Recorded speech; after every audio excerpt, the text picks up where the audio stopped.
protests, but during these peaceful protests, 30 people have died. So are they really peaceful if 30 people have died? 30 people have died since May during these protests. We know they're not protests. They're riots. And these individuals, they are the deep state paid mercenary domestic army. And what's very interesting is they keep bringing up QAnon to Trump now. And I think it's for a very specific reason. I think they're trying to trap him somehow, some way, saying that he's involved with QAnon.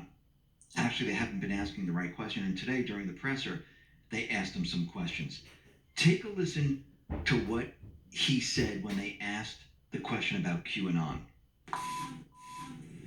During the pandemic, the QAnon movement appears to be gaining a lot of followers. Can you talk about what you think about that and what you have to say to people who are following this movement right now? Well, I don't know much about the movement other than I understand they like me very much, which I appreciate. But I don't know much about the movement. I have heard that it is gaining in popularity, and from what I hear, these are people that when they watch the streets of Portland, when they watch what happened in New York City in just the last 6 or 7 months, but this was starting even 4 years ago when I came here, almost 4 years, can you believe it? These are people that don't like seeing what's going on in places like Portland and places like Chicago and New York and other cities and states. And I've heard these are people that love our country and they just don't like seeing it. So I don't know really anything about it other than they do supposedly like me, and they also would like to see problems in these areas, like especially the areas that we're talking about, go away, because there's no reason the Democrats can't run a city.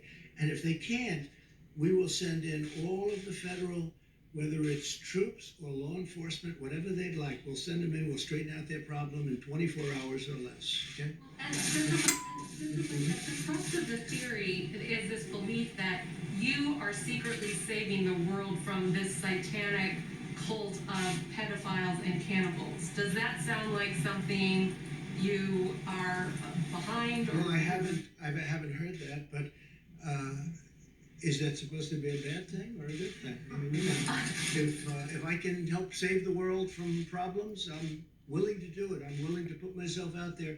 And we are actually. We're saving the world from a radical left philosophy that will destroy this country. And when this country is gone, the rest of the world would follow.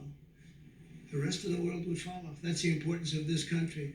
And when you look at some of the things that these people are saying with defund the police and no borders, open borders, everybody just pour right into our country.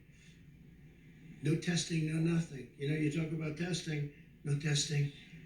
Mexico, as you know, has a very high rate of infection. The wall is now going to be next week 300 miles long. Our numbers are extraordinary on the border. And this is through luck, perhaps, more than talent, although the talent is getting it built when one party refuses to allow it. You don't hear talk about the wall anymore. But I will say this, we need strength in our country, not weakness. Too much weakness, yes, Jim. If you notice the questions that they're asking, you know, have you heard about QAnon? Do you know anything about QAnon? They're not asking him if he's connected to Q. They didn't ask the right question. So his answers are very interesting. They like me. They just want justice. They don't like what they're seeing now with the riots that's going on in Portland and other places. And then the reporter, as you just heard, asked about pedophilia. And he said, well, is that a bad thing if we get rid of the satanic pedophilia in this country, actually around the world? No, it isn't.